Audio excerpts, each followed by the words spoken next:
warahmatullahi wabarakatuh. Perkenalkan, nama saya Muhammad Iqbal Fahmi. Saya dari Program Pendidikan Ekonomi Islam Angkatan 2019. Sebagai penugasan ujian tengah semester mata kuliah Sejarah Pemikiran Ekonomi Islam.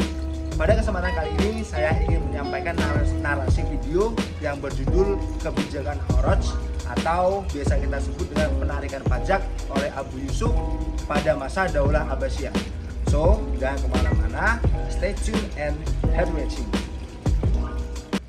Pada kesempatan kali ini, saya ingin bercerita mengenai pemikiran ekonomi Islam di masa Abbasiyah.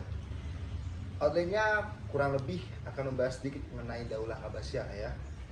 Kemudian kondisi sosial politik pada zaman itu, dan yang terakhir ada satu tokoh nih pemikir ekonomi Islam yang keren banget. Beliau membuat kebijakan paling berpengaruh di masa itu. So pastinya bakal ada sedikit korelasi lah ya mengenai kebijakan tersebut pada masa ini di Indonesia. Tahu nggak sih teman-teman, sebenarnya Daulah Abbasiyah itu periode yang menarik banget nih untuk dibahas. Kenapa sih? Karena dengan kondisi perekonomian yang sangat superpower, ternyata nggak linear dengan kondisi sosial politiknya. Nah, maka dari itu masa Abbasiyah jadi medan jihadnya para ilmuwan membahas permasalahan ekonomi yang muncul dalam kajian khusus untuk pertama kalinya sepanjang masa Daulah Abbasiyah. Nah, salah satunya adalah Abu Yusuf. Ulama ini mempunyai masterpiece yaitu kitab Al-Kharaj, yang mana kitab ini memuat kajian yang cukup komprehensif. Karena nggak cuma bahas tentang sumber pendapatan negara aja loh, tapi juga ada regulasi perang, perlakuan pemerintah kepada orang murtad dan non-muslim, sampai hal-hal kecil kayak air dan rumput juga dibahas loh. Nah, domain penting yang dibahas dalam kitab ini adalah kebijakan penarikan pajak. Sejak khalifah sebelumnya, aturan penarikan pajak disesuaikan dengan ukuran tanahnya. Hal ini sangat ditentang oleh Abu Yusuf.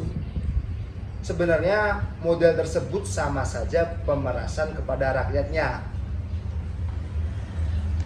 Kebijakan pajak mishah konsekuensinya adalah ketika fluktuasi harga antara negara dan produsen akan saling memberikan pengaruh negatif, sehingga sistem penarikan pajak idealnya menggunakan sistem mukasama karena menurutnya bebas dari fluktuasi. Sama halnya seperti tantangan penarikan pajak di Indonesia.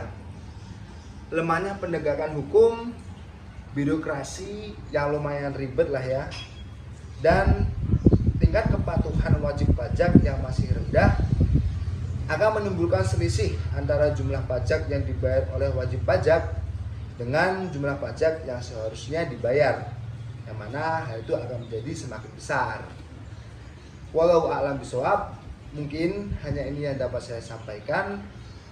Semoga dapat bermanfaat dan mudah-mudahan video ini bisa menambah ilmu serta wawasan teman-teman semuanya. Selanjutnya, bagi teman-teman yang ingin mengkoreksi saya, teman-teman bisa komen melalui kolom komentar di bawah ini. So, jangan lupa like and subscribe. Thanks for watching. Jaga kesehatan, semangat puasanya. Bila taufiq wal hidayah. Wassalamualaikum warahmatullahi wabarakatuh.